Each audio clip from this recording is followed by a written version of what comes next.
خلافت عثمانیہ کے خاتمے کی بھی ایک بڑی وجہ یہ تھی کہ ان لوگوں نے بھی اسباب اختیار کرنا کامیابی کے اس کی طرف توجہ کم کر دی تھی. اس وقت بھی روحانیوں کا زور بہت تھا, وظیفے, یہ کام کرنے کے یہ وظیفہ ہے.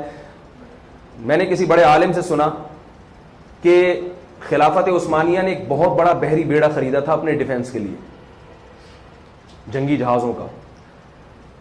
اس بحری بیڑے کو پورٹ سے نہیں لگنے دیا کہ اس میں بخاری کا ختم پہلے ہوگا, برکت آئے گی, قرآن خوانی ہوگی, آیت کریمہ کا اتنا ورد ہوگا, اس کے بعد یہ, اور گوڑا ان تمام تر چیزوں سے آزاد ہو کے وہ ترقی پہ ترقی کرتا چلا جا رہا تھا. اور ہمارے یہاں کیا ہو رہا تھا کہ اس پہ ختم ہوگا, اس پہ پھونکے ماری جائیں گی اتنی دفعہ آیت کریمہ پڑھ کے.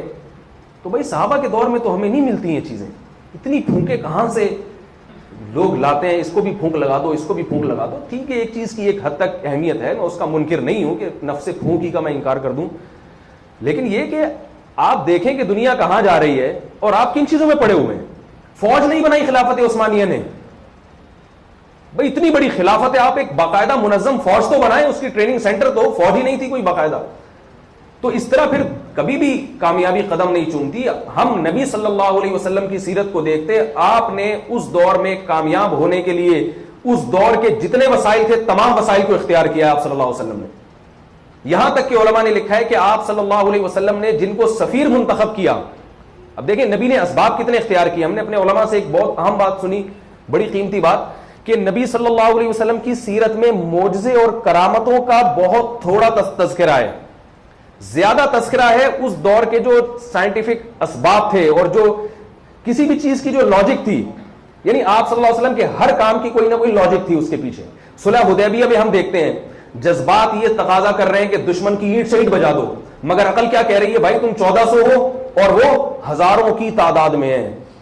1400 ہزاروں کی تعداد سے نہیں لڑ سکتے, اسباب کی دنیا میں ایسا نہیں ہوتا. غزوہ بدر میں 313 کا 1000 سے جو مقابلہ ہوا, یہ تو ایک اتفاقی حادثہ تھا, ایک اتفاقی واقعہ تھا. آپ صلی اللہ علیہ وسلم جنگ کے ارادے سے نہیں گئے تھے, جنگ کے ارادے سے نہیں گئے تھے, اچانک ایک لڑائی ہو گئی جو بھگتنا پڑی, پھر اللہ کی مدد آئی, وہ ایک معجزہ تھا. ہم کیا کرتے ہیں, نبی صلی اللہ علیہ وسلم کی جو معجزوں والی زندگی ہے نا اس کو فالو کرتے ہیں کہ 313 نے چونکہ 1000 سے شکست دے دی اور ہم چونکہ اتنے سارے ہیں تو ہمارے لیے تو کوئی مسئلہ نہیں, تو اسلام کو دنیا میں پھیلانا کوئی مسئلہ ہی نہیں ہمارے لیے, ہم تو بہت زیادہ ہیں.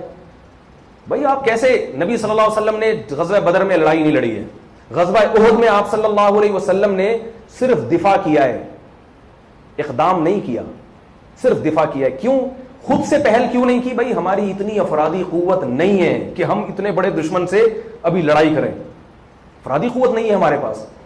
دفاع کی تو دفاع تو کرنا ہی پڑتا ہے نا, ورنہ وہ تو بالکل ہی ختم کر دے گا. غزوہ خندق میں کئی قبائل نے مل کر حملہ کیا ہے. آپ لوگ بور تو نہیں ہو رہے؟ جو ہو رہے ہیں وہ ذرا ہاتھ کھڑا کریں. بھائی جو تھک گئے ہیں وہ ذرا ہاتھ کھڑا کریں نا. میں پھر جلدی سے سمیٹتا ہوں اپنی بات کو, باقی اگر موضوع رہ بھی گیا تو پھر کسی اور وقت, ٹھیک ہے. لیکن یہ بہت قیمتی باتیں آپ تک پہنچانا بہت ضروری ہے, یہ خاص طور پہ جو تعلیم یافتہ طبقہ ہے نا اس تک میں یہ باتیں امانت سمجھ کے جو ہم نے اپنے بڑوں سے سنی ہیں اور تحقیق کے میدان میں یہ بالکل درست باتیں ہیں.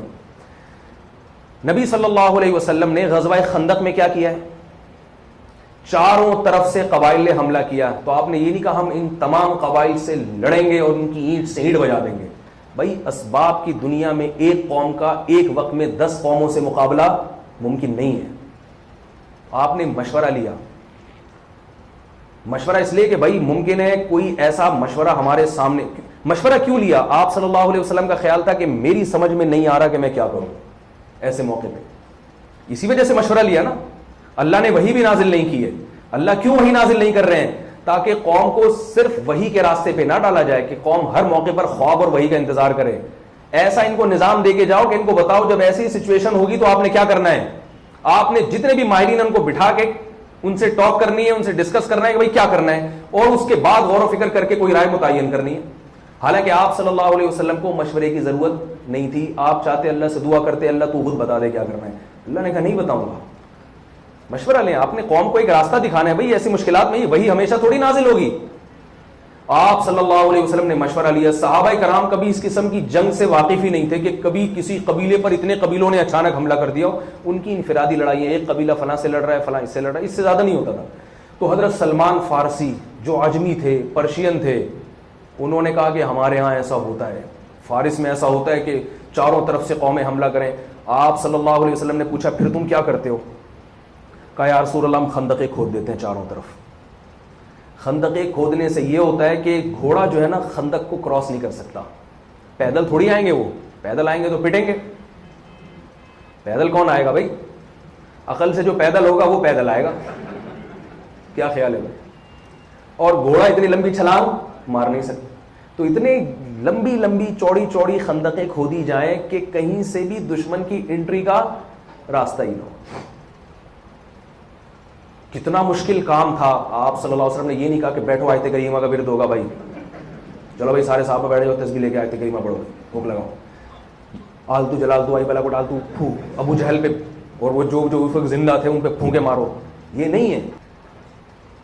ہماری بربادی کتنی سخت محنت ہے. اللہ کی مدد جب آتی ہے جب آپ اسباب کی انتہا تک پہنچیں. اس سے زیادہ ہم کر نہیں سکتے. اللہ کتنا مشکل کام ہے، آپ اندازہ لگاؤ. مدینہ کے چاروں طرف سے گولائی میں خندق کھودنا اور اتنی چوڑی چوڑی خندقیں آسان کام نہیں ہے. لیکن آپ نے فرمایا ہمارے بس میں اللہ اس سے زیادہ کچھ بھی نہیں ہے.